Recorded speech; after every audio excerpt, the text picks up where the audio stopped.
whole reason I got into film. I've told this story a million times, but I was working on a painting in a studio at the Pennsylvania Academy of the Fine Arts of a garden at night. And the plants in the dark night painting began to move, and I heard a wind. And I thought, this is interesting. Moving painting. And that was the thought that started it.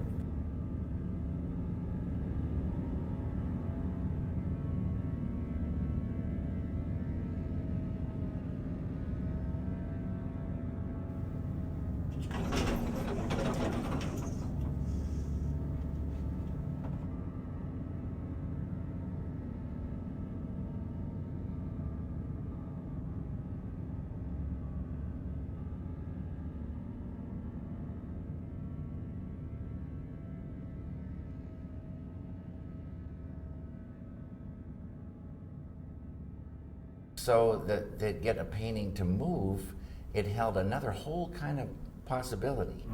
And then there's the thing of sound, to see what that did to the world. Boom, it can jump if the right sound is married to that picture. A whole another thrill.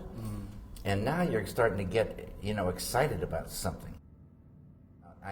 There's this camera shop called Photorama, and the name sort of says. Well, anyway, I got a camera that took single frames, and asked them about how to light a thing, and they told me, and I did that, and but that would have been the end of it. But some guy commissioned me to do one for his home, because you could set up a projector and turn it on when you want, and this thing would go in a loop, and it would be on a sculpture screen. It's sort of like a painting, but a moving painting.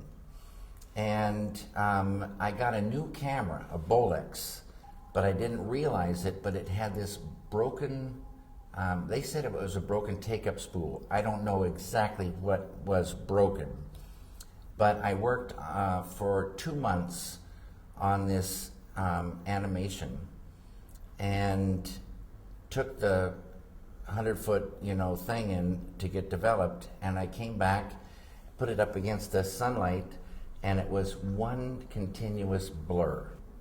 Everybody thought I would be very upset, but something inside me made me happy, and I made a completely different kind of film out of that, supposed disaster. But it was such a gift, that thing, a gift beyond the beyond. Somewhere along the line, I catch an idea. And that idea is everything to me then. Catch an idea that's a film idea, you fall in love with it for 2 reasons. One, the idea itself and how cinema could translate it. And then you just stay true to that idea and go. And it just keeps talking to you, and you just keep staying true to it and not walk away from anything till it feels correct based on that idea. And that is it. I always use this analogy of fishing. So if you catch one idea, even if it's just a tiny little fish of an idea, but it's a beautiful little fish, and it indicates something, and you fall in love with it, but it's a fragment. Then if you focus on that and think about that and desire more, they'll swim in, and over time they'll swim in. You can't necessarily count on it, but it's our experience that they do come in. And so one thing will start it, and then more will come, and more will come, and like this. But the ideas can come at any time after that, But many things are worked out in script form. So by the time the script is finished, you present it to somebody, I guess, in the system, and then it's one big idea, many little parts, but they see the whole. To me, a script is like a blueprint. It's not the finished house. So, and there's millions of stories of how once you start seeing the house, you say, wait a minute, this would be better to be a slow curve instead of a hard edge, and we need a fireplace here. But there's certain things that the seeing of it conjures up, or happy accidents that happen along the way that you need to be on guard for, because those things could just jump it. It's not finished till it's finished. So who's to say that that idea was just waiting for you, the final piece, or it opens up another whole thing. But it was always sort of meant to be. There can be something in the script, but when you actually get into doing it, it's so much more full, and you discover things that came out of the script, but in doing it, it carries it further. And so it just isn't finished till it's finished. When the whole feels correct, then you say it is done. It's done. If you've got a bunch of canvases, ready to go, and you got paint and a place to work, now you just you catch, all you need to catch is an idea to get you started. And then it's action and reaction. Because the paint, it starts talking to you. And so this beautiful action and reaction process starts, and a whole bunch of different things happen, but more often than not, there's a point where the action and reaction, the reaction is to destroy the thing. Yeah, I mean, it's, pretty much bullshit, surface, baloney, and you just want to destroy it. And in the destruction, because the destruction is much more free, there can be some sections, some things that you say, wait a minute, and you start working into that and building on the thing that was destroyed, building on the destruction, and another thing comes out, and that's really the way the thing can grow. Get past the thing that you maybe did before, and that's now tired, and you want to break through to something else. A lot of destroying, and if you're not up for destroying, you just can't get there.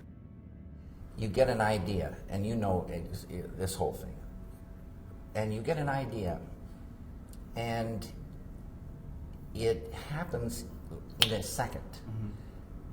But when you start writing it, there's so much there, so much. And if you really were going to focus on just this fragment, you could write sometimes pages. And it's so in that moment, all this stuff is there. And so I try to write it down, I say, in such a way that when I read it later, I'll remember that thing, and it will come back, and that's the only, and so you won't forget it. I'm in awe of ideas because they seem to come from outside us, and then suddenly they enter our conscious mind, and there it is. It's a real gift. The surface is beautiful, but it's the surface. And so when we see a person, we see the surface. And as they begin to talk, we through the hearing, we get glimpses of something more than the surface. And then there's this thing about cinema where it can say things that words can't really say, and so there's a thing in the person. You're seeing the surface, you're hearing the words, but there's something else there that somehow cinema could start saying. I think a medium. great poet, you know, they'll articulate those abstractions in words. Right. But cinema can do that with picture and sound flowing together in sequences. So it's kind of magical, Yeah. but it goes into the abstract. And I love the idea of going deeper into a world or deeper into a character in the world. What I liked about this video is that it was, it reminded me of earlier, not that early, but like 30s films where it wasn't so sharp. Sure. and it had more of an impressionistic thing, and then that it made it less real and therefore kind of magical. Did you operate? Yeah. Yeah. Had you operated before? No, but I mean sometimes some shots. Sure. I'd like to, you know, but not much. That's another thing. There's, as you know, if you've got the camera, you're going to do something that you wouldn't do if you're back here and there's two people in front of you, you know, and you don't have the hands on. So this to me means I don't want to go back that way, and to having an operator, and I just love being in there. I mean, I've found that the psychological difference between being alone with an actor and having even two people is immense. Yeah. And you get a completely different film. And I've found that I've talked out of shyness or awkwardness. I've so often been talked out of doing something. Yeah. Because of the audience, you know. You just said it. And we don't need that kind of thing. We need to do what's feeling correct right now, no matter what. And it's got to be smooth, effortless, no obstacles, and the digital world is giving it to us more and more and more. So small, the crew, long takes, feel it, and you know, you're still staying true to the idea even more than ever, because you're right in it. I got people that, you know, are taking sound, and I'm trusting that if the picture is moving on the screen, that I'm shooting. You see what you got. If you don't like it, you can pop a 40-watt bulb over here. You can pop a 60-watt bulb here. You can light with light bulbs, and you can pop a little fill on there, or whatever. You see what you have, and you don't need, you know, giant lamps. And because you don't need giant lamps, because you can work with, like you say, what is there 90% of the time, now you can move around the set. You can go from here over to here and not see something you're not supposed to see. And this kind of freedom is unbelievable. And it's kind of like, though, in my mind, the way it's supposed to be, and it's so free. Freddie Francis was telling me on The Innocents, I think it was named Deborah Carr. All the actors had to wear sunglasses because they wanted that huge depth of field, and they had giant arc lights everywhere, and it was blindingly bright. That's a beautiful bulb. Is that a Polish bulb?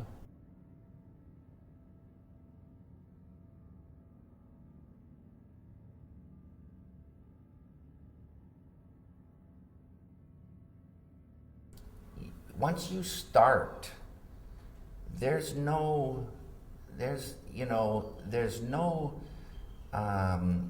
interruptions. 40 minutes of tape. You're lit. You're now can go in there, and so a kind of a focus goes. So you can pop here, you can go here, you can go back there, you can go back there, you can talk to them while you're working. And you can go, and everybody's like, you know, kind of there. And so it doesn't get broken. What do you expect of an actor? To make it real from a deep level. And I love actors, and I love whatever I can do to let them make it real from a deep level. I'm there, you know, and the only thing I go by is the idea. So if they're talking too fast, I ask them to slow down. But I ask them to slow down because then I maybe give them some reason, you know, something to think, you know. It's all talking till they tune into the same idea. Once they catch it, they're going to talk slower, and they're going to hold on this pause, and they're going to be doing this just like falling off a log. Get them in the groove, on the same path, based on the idea. And it's like they got to let go, like I say, of their own personality and take on another. It's risky business, and they got to make it real. It's just got to feel real, and there they go. Are all actors capable of that? They all are, and it may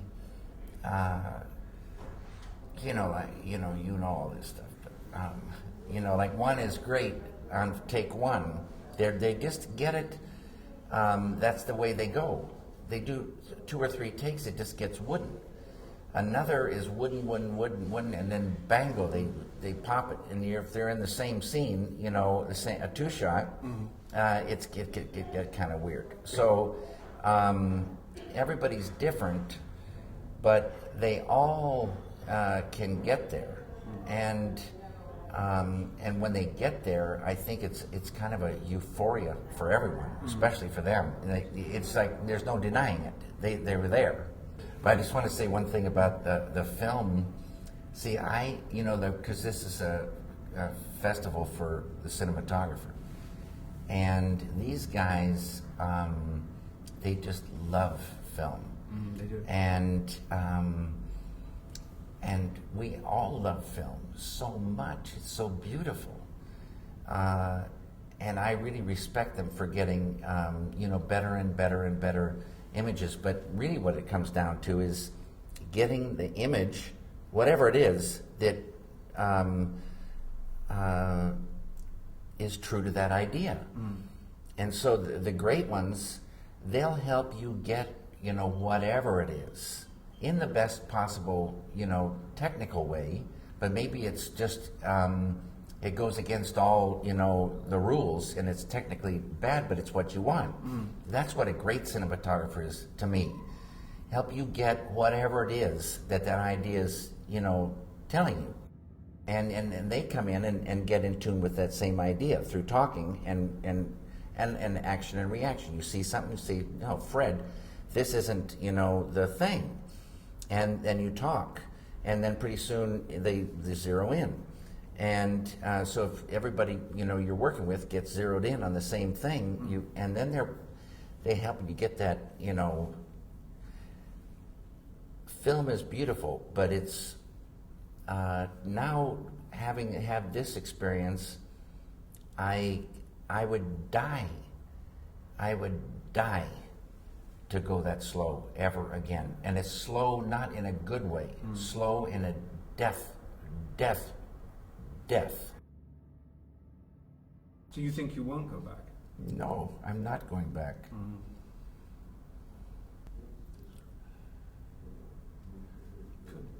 Yeah, it's good talking to you. It's a really good talking to you. It's good talking to you, Mike.